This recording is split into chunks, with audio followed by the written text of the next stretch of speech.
안녕하세요. 하나님은 항상 우리의 기도를 들으시고 응답하십니다. 올바른 기도를 통해 하나님의 응답을 경험하는 여러분 되시기를 바랍니다.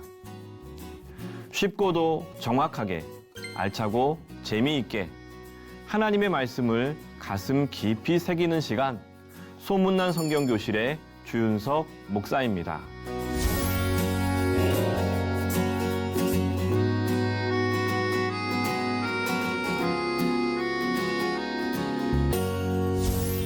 지난 시간에 나눈 내용 기억나시나요?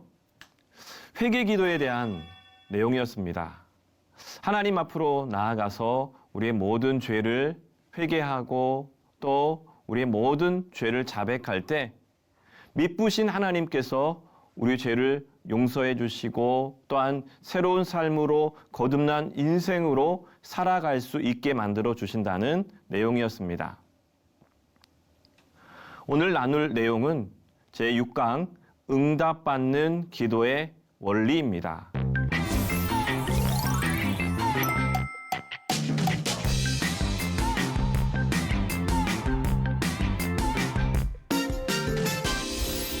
여러분, 우리가 기도를 할 때 기도에 대해서 정의 내렸죠. 기도가 하나님과의 소통이라는 정의를 내렸습니다. 하나님께 기도를 올려드리면 하나님께서 응답하십니다. 어떤 기도이든 우리가 올린 그 기도에 하나님께서 응답을 하신다. 이것이 기도의 존재입니다. 사람들끼리 이야기를 할 때는 내가 말을 했는데 아무런 응답이 없을 때가 있습니다. 내 마음에 안 든다.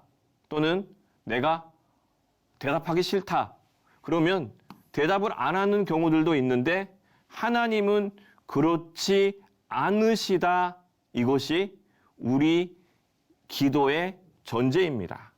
자, 기도는 하나님의 뜻을 구하는 일이며 우리의 소망을 하나님께 전하는 행위라는 것도 중요한 정의입니다.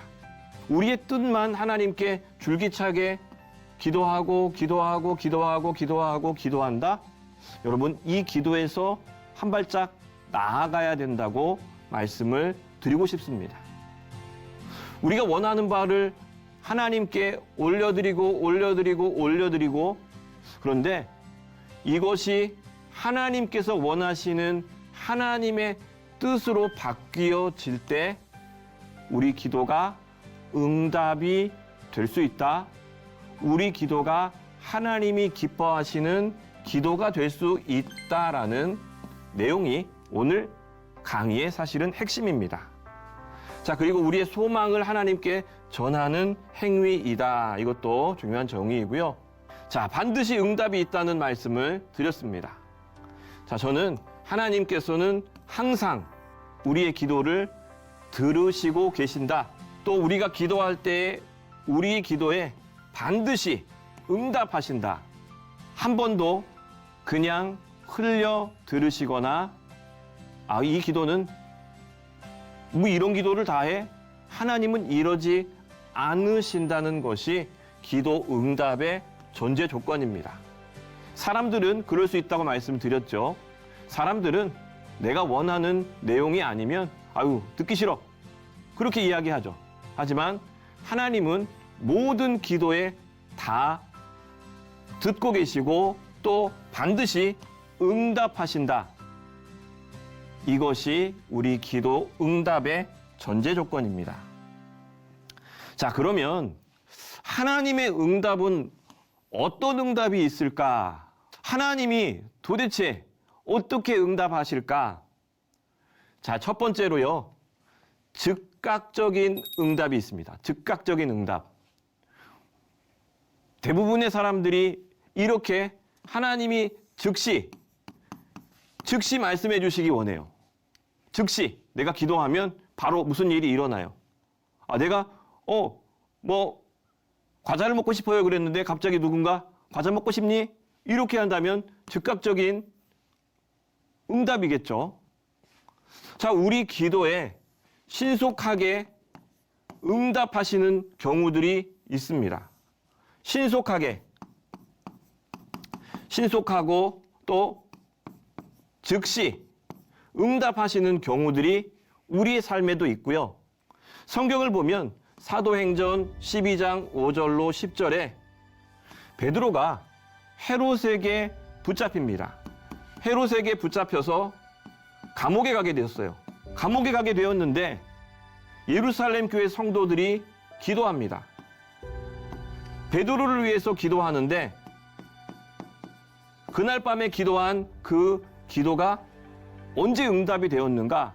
바로 그날 밤에 응답이 되어서 베드로를 하나님의 사자가 데리고 감옥을 나오게 되는 것을 우리는 사도행전 12장에서 볼 수가 있습니다.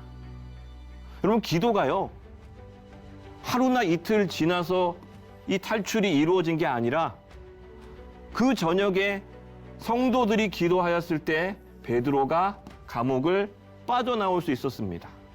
신속하게 데리고 나와야 될 상황인 것을 하나님께서 아시고 즉각적으로 응답을 하셨다는 말씀입니다. 여러분, 우리의 기도에도 즉시 응답하는 그런 기도들이 있습니다.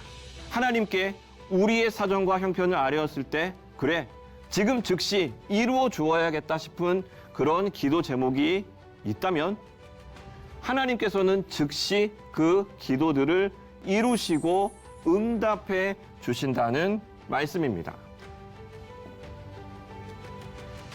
자, 그리고 두 번째는요, 기다리라는 응답입니다. 많은 분들이 제일 어쩌면 힘들어하는 응답이 기다리라, wait. 기다려. 조금 더 기다려. 하나님이 응답할 때가, 이렇게 응답하실 때가 있는데요. 이 기다리라는 응답은 우리의 인내 또 성장을 위해서 하나님이 기다리게 하시는 경우들이 많이 있습니다. 성경을 보면 아브라함이 사라와 함께 갈대아 우르를 떠납니다. 갈대아 우르를 떠나서 하란에 가고 이제 가나안에 이르게 되는데요. 하나님께서 자녀를 약속하시는 것이 아브라함이 75세 때였습니다. 75세 때 자녀를 약속을 받았는데, 여러분, 이삭이 태어난 것이 언제였지요? 아브라함의 나이가 100세가 되었을 때 이삭이 태어납니다. 그러니 이 아브라함과 사라의 이 약속, 아브라함과 사라의 기도, 이것이 응답되기까지는 무려 25년이 걸렸습니다. 여러분, 25년 기다릴 수 있으시겠어요? 하나님께서 25년 동안 기다리게 하신 그 이유를 우리는 잘은 모르겠어요. 하지만 아브라함과 사라가 충분히 인내하고 성숙하고 정말로 하나님께서 사용하시는 축복의 통로, 또 모든 민족의 아비와 어미가 되도록 성장시키기 위해서 기다려. 이런 시간들이 필요했다고 저는 믿습니다. 우리 인생에도 하나님께서 기다리게 하시는 기도들이 있습니다.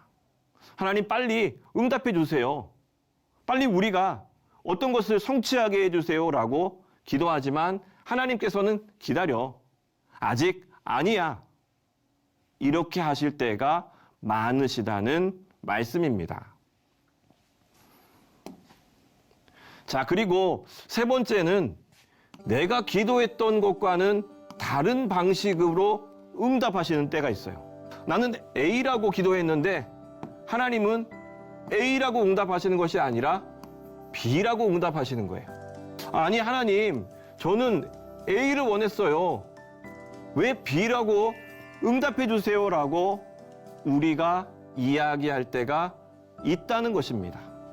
다른 방식으로 응답하는 기도들인데요. 자, 사도 바울이 육체의 가시가 있었습니다. 성경에 사도 바울이 아픈 모든 부위들이 나와 있어요. 너무나 고통스러워서 하나님께 3번 간구했다라고 그렇게 기록이 되어 있습니다. 여러분, 그냥 하나님 고쳐주세요, 하나님 도와주세요, 하나님 아파요, 이렇게 기도했을까요? 저는 아닐 거라고 봅니다. 하나님, 정말로 죽기로 기도합니다. 정말 간절히 기도합니다. 내 생명을 걸고 기도합니다. 제 이 질병들이 떠나가게 해주세요. 하나님, 고쳐주세요, 치유해주세요 라고 기도했는데요. 하나님이 뭐라고 응답하셨는지 아세요? 내 은혜가 내게 족하다. 약한 데서 강하여짐이라. 이렇게 응답하셨어요. 여러분, 육체의 가시를 빼달라고 했는데, 아니, 그냥 네가 그 육체의 가시를 지니게 된 것이 오히려 은혜라는 말씀입니다. 그리고 이 육체의 가시를 가지고 있는 게 너를 더 강하게 하는 것이고 또 더 큰 은혜를 받게 하는 것이라, 이렇게 말씀하실 때 사도 바울이 기뻐하고 이것을 자랑하게 되었다라고 이야기합니다. 하나님께서 주신 이 B라는 응답을 받아들일 수 있는 것이 믿음이고요. 또 그러한 응답을 나의 응답으로 우리가 들을 수 있어야 된다는 말씀입니다. 자, 그리고 가장 힘든 응답이죠. 거절하심입니다. 거절하심. No, 안 돼. 내가 기도 드렸는데요, 하나님께서 딱 잘라서 No, 안 돼. 이것은 우리가 그 기도를 응답받게 되면 내가 상상할 수 없는 어려움들을 겪거나 정말로 내가 감당해내지 못할 일들인 경우들입니다. 우리의 유익을 위해서 하나님이 허락하지 않으시는 것들인데요. 성경에서 보면 예수님께서 겟세마네에서 기도하십니다. 하나님, 이 고난의 잔을 저에게서 지나가게 하여 주시옵소서. 하나님, 이 고난이 끝나게 해주세요. 예수님도 얼마나 힘드셨겠어요. 십자가를 지시기 전에 그 모든 어려움들을 한 번쯤 피하고 싶은 마음이 드셨을 때 하나님이 허락하지 않으셨어요. 하나님께서 외면하셨어요. 예수님의 그 기도를 듣지 않으시고 거절하셨기 때문에 구원의 역사가 이루어졌습니다. 만약에 예수님의 그 기도를 들어주셨다라면, 안타까워서 들어주셨다라고 하면 여러분, 우리가 구원받는 역사가 일어나지 않기 때문에 하나님께서는 허락하지 않으셨던 것입니다. 여러분, 우리가 기도할 때도요, 하나님께서 들어주시지 않는 기도에는 하나님의 뜻이, 하나님의 더 놀라운 계획이 있는 것을 우리가 믿을 수 있기를 바랍니다.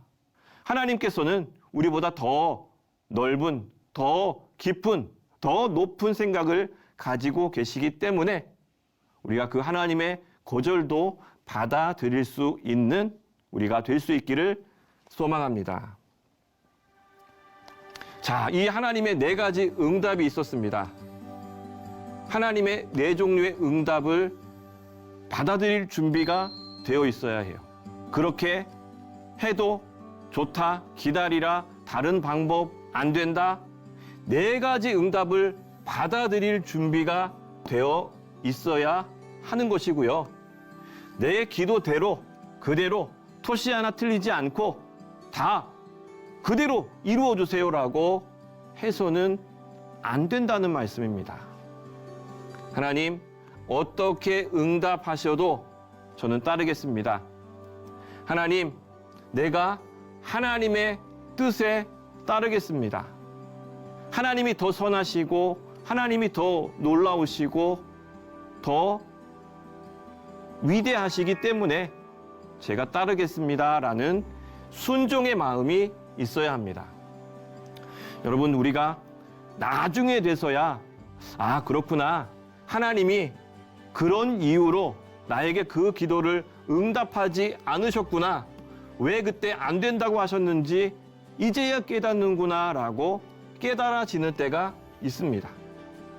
여러분, 그 순간에는 알 수 없지만 하나님은 그 모든 상황에 맞게 우리에게 응답하시는 하나님이시기 때문입니다. 자, 응답받는 기도의 조건을 한번 살펴볼 텐데요. 제일 중요한 것은 하나님의 뜻에 합당하게 기도해야 됩니다. 그러면 하나님의 뜻에 합당하게 기도, 하나님의 뜻이 뭐지? 우리는 단번에 알 수 없습니다. 우리가 기도해야 하는 이유는 하나님의 뜻에 가까워지기 위해서, 하나님의 뜻에 조금씩 가까워지기 위해서 우리가 기도하는 것입니다. 요한일서 5장 14절을 보면 그를 향하여 우리가 가진 바 담대함이 이것이니 그의 뜻대로 무엇을 구하면 들으심이라. 어떻게 들으신다고요? 그의 뜻대로, 하나님의 뜻대로 구하면 들으신다. 나의 뜻을 올려드리는 이 기도에서 하나님의 생각, 하나님의 뜻, 이것들을 올려드리면 여러분, 하나님이 거절하시고 또 아니라고 하실 이유가 있겠습니까? 우리 기도가 여기서 여기로 가게 하는 것이 기도 응답의 조건입니다. 내가 아무리 내가 원하는 바, 내가 이루고 싶은 것들을 말하고 한들 하나님께서 아니라고 하면 여러분, 그 기도는 응답되지 않아요. 하지만 하나님의 뜻에 맞도록 기도하면 들으심이라. 여러분, 이것이 기도 응답의 첫 번째 조건입니다. 자, 하나님의 뜻에 맞는 기도는 응답된다. 자, 하지만 안타깝게도 하나님의 뜻에 어긋나는 기도는 응답되지 않는다. 하나님의 뜻에 어긋나는 것을 우리가 막 떼쓰고 또 하나님 제발요 이렇게 한다고 응답되지 않습니다. 하나님께서는 그 기도를 거절이라는 방법으로 우리에게 응답하실 수밖에 없다는 말씀입니다. 자, 응답받는 기도의 두 번째 조건은 믿음으로 기도하는 것입니다. 믿음으로 기도하는 것. 자, 마가복음에 보면은요, 예수님께서 그러므로 내가 너희에게 말하노니 무엇이든지 기도하고 구하는 것은 받은 줄로 믿으라, 이렇게 말씀하십니다. 여러분, 예수님께서 무화과 나무를 보시고 열매가 없으니까 이 무화과 나무를 향해서 아마 속으로 어떤 명령을 하신 것 같아요. 그런데 다음날 보니까 무화과 나무가 죽었어요. 이것을 보면서 제자들이 이상히 여겼더니 예수님께서 하신 말씀이 이 말씀입니다. 기도하고 구하는 것은 내가 이미 받은 것으로 믿는 것, 이미 나에게 그 응답이 온 것으로 믿는 것이 응답받는 기도의 중요한 조건입니다. 기도하면서도 확신이 없는 분들이 너무 많으세요. 정말 이루어질까? 들어주실까? 과연 될까? 그런데 여러분, 기도하고 구하는 것은 이미 받은 줄로 믿으라. 이미 응답된 줄로 믿으라. 믿음의 기도가 하나님의 응답을 이끌어낸다는 말씀입니다. 자, 그리고 인내하며 끈질기게 기도하라. 여러분, 이 말씀은 예수님께서 굉장히 많이 하셨어요. 우리 간청하는 우리 친구의 이야기에서도 나오고요. 예수님께서 특별히 이 주제를 위해서 제자들에게 불의한 재판장의 비유를 말씀하셨어요. 그리고 가장 그 첫머리에 이 비유를 말씀하시는 목적, 이 비유를 말씀하신 이유, 이게 나타나 있어요. 뭐냐면 항상 기도하고 낙심하지 말아라. 낙심하지 말아야 할 것을 비유로 말씀하셨는데 불의한 재판장의 비유를 하셨어요. 재판장, 그리고 여기서 중요한 것은 과부입니다. 과부. 매일같이 찾아가서 재판장에게 나의 억울함을, 나의 원통함을 들어주세요. 가고 끊임없이 나아가서 그렇게 요청했더니 결국에는 이 불의한 재판관이라고 해도 과부의 청을 들어줄 수밖에 없지 않느냐. 그러니 낙심하지 말아라. 포기하지 말아라. 끈질기게 기도하라.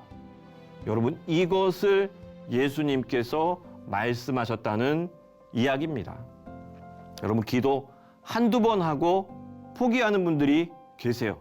에이, 안 들어주시는구나. 여러분, 그런데 낙심하지 말고 포기하지 말고 끈질기게 기도하면 들어주신다. 이것이 예수님의 말씀입니다. 자, 그리고 이것도 중요하죠. 감사함으로 기도하기. 자, 우리가 좋아하는 말씀입니다. 성도님들께 어떤 말씀이 제일 좋아요? 라고 물어보면 빌립보서 4장 6절에서 7절까지 말씀을 제일 좋아한다고 대답하는 분들이 많으세요. 아무것도 염려하지 말고 다만 모든 일에 기도와 간구로 너희 구할 것을 감사함으로 하나님께 아뢰라. 여러분, 하나님께 기도할 때 감사한 마음으로 기도하라는 말씀이에요. 기도하면서 불평과 원망과 이런 마음으로 하나님께 기도하면 하나님께서 그 기도를 들으시겠어요? 저는 하나님 앞에 나아갈 때 제일 먼저 우리가 가지고 나아가야 될 자세는 감사함이라고 믿습니다. 하나님 감사합니다. 하나님, 저에게 주신 모든 은혜 감사합니다. 하나님께서 구원해 주시니 감사합니다. 하나님의 은혜, 하나님의 사랑, 하나님의 자비, 이 모든 것들을 가지고 감사함으로 하나님께 기도할 때 하나님께서는 은혜를 주시고요, 평강을 주시고요, 하나님께서 주실 수 있는 모든 것들을 우리에게 다 주십니다. 이것들을 우리는 믿으며 나아가야 됩니다. 자, 그리고 다섯 번째, 죄를 회개하고 기도하기입니다. 우리 지난 시간에 회개 기도했는데요. 자, 회개 기도가 응답받는 기도의 굉장히 중요한 포인트라는 것을 우리 알 수 있는데요. 이사야 59장에 보면 여호와의 손이 짧아 구원하지 못하심도 아니요 귀가 둔하여 듣지 못하심도 아니라 오직 너희 죄악이 너희와 하나님 사이를 갈라놓았고 너희 죄가 그의 얼굴을 가리어서 너희에게서 듣지 않으시게 함이라. 여러분, 죄악이 하나님과 우리 사이를 갈라놓았어요. 그래서 이 죄가 하나님의 얼굴을 가리워서 우리 기도를 듣지 않게 하신다는 말씀입니다. 그래서 응답받기 위해서는 우리의 죄를 회개해야 돼요. 하나님, 저의 죄를 회개합니다. 하나님께서 용서하여 주시옵소서. 제가 누구누구에게 잘못했습니다. 이런 잘못을 회개하고 하나님께 나아갈 때 하나님께서 그의 얼굴을 가리신 것을 치우시고 우리의 기도를 들으신다는 말씀입니다. 자, 그리고 마지막으로는요, 이웃과의 관계를 회복하고 기도해야 합니다. 예수님께서 이웃과의 관계를 원만하게 하라 이렇게 말씀하시면서요, 원망 들을 만한 일들이 생각나거든 예물을 제단 앞에 두고 먼저 가서 화목하고 그 후에 예물을 드리라고 말씀을 하셨습니다. 여러분, 이웃과의 관계가 어그러지고 다툼이 있고 시비가 있고 그런 일들이 일어나고 있는데 하나님께 기도할 수 있을까요? 어렵다고 봅니다. 화해하고 또 원만하게 서로 용서하고 나아갈 때 하나님께서도 그 기도를 들으신다는 말씀입니다. 자, 오늘 결론은 응답받는 기도는 하나님의 뜻에 맞추는 기도이다. 나의 뜻을 하나님의 뜻과 맞추어가는 그 기도는 응답된다는 말씀입니다.